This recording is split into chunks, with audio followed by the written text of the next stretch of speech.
झटका गरीबों के कंधों पर रखकर बजाया जा रहा है। मंगलवार को राज्य की विधानसभा में पेश हुई सीएजी रिपोर्ट कुछ ऐसी ही कहानी कहती है।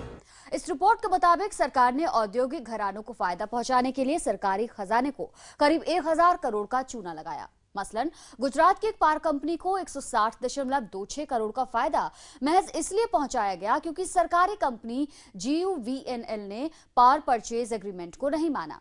इसी तरह दक्षिणी गुजरात की एक स्टील कंपनी को 238.5 करोड़ का फायदा पहुंचाया गया। इस कंपनी ने 734 स्क्वायर मीटर सरकारी जमीन पर कब्जा किया था, जिसे मार्केट रेट से कम दाम पर लीगल बना दिया गया। सूरत के पास हजीरा में एक और कंपनी को सस्ते दामों पर 853 स्क्वायर मीटर जमीन सस्ते दामों पर दे दी गई। इससे सरकार को 128.71 करोड़ का नुकसान हुआ। 2 गैर कानूनी ट्रस्टों को 25 करोड़ के नुकसान पर जमीन दी गई।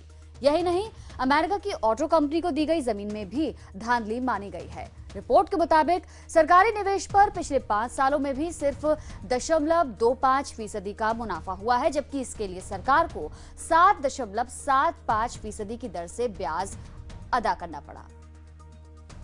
हर्षल पांडे हमारे साथ जुड़ गए हैं, हमारे संवाददाता गुजरात से, इसी बड़ी खबर पर। हर्षल, जिस तरीके के दावे किए जाते हैं और जिस तरीके की एक छवि पेश की जाती है और गुजरात का विकास मॉडल सामने रखा जाता है, वहां सीएजी की रिपोर्ट बिल्कुल अलग है उससे। बिल्कुल, देखिए, ये जो मोदी के ऊपर यहाँ गुजरात में सतत आरोप लगते रहे हैं कि जो भ्रष्टाचार हो रहे हैं, कुछ जमीनों का बंटवारा हो रहा है, बहुत सस्ते दामों पर हो रहा है, उसका ही नतीजा अब कैग के रिपोर्ट में सामने आया है। विधानसभा का सत्र कल खत्म हुआ, आखिरी मौके पर कैग का रिपोर्ट टेबल हुआ था, उसकी चर्चा हुई थी। कांग्रेस ने वॉकआउट किया है। कांग्रेस के जो विपक्ष के नेता है संकट सिंह वाघेला, उन्होंने आरोप लगाया था कि जो कैग की रिपोर्ट में 1300 करोड़ रुपयों का घोटाला सामने आया है।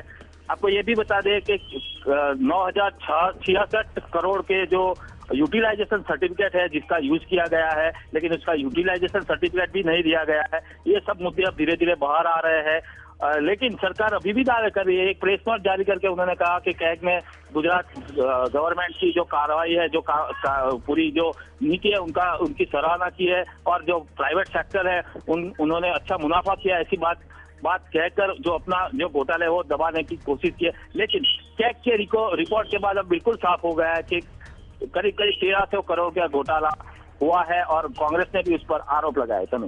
बिल्कुल, साथ ही साथ क्या सरकार की तरफ से कोई सफाई या कोई प्रतिक्रिया दी गई है कि किस तरीके से, क्यों इस तरीके से तमाम जो जमीन है उन्हें कौड़ियों के भाव दिया गया है, या फिर सरकार को जो जितना भी नुकसान हुआ है, जो राजस्व का घाटा हुआ है, उसकी भरपाई कैसे होगी, या फिर किस तरीके से इस रिपोर्ट को माना जाए? हर्षल, आप जी, लगता है आवाज नहीं पहुंच पा रही है।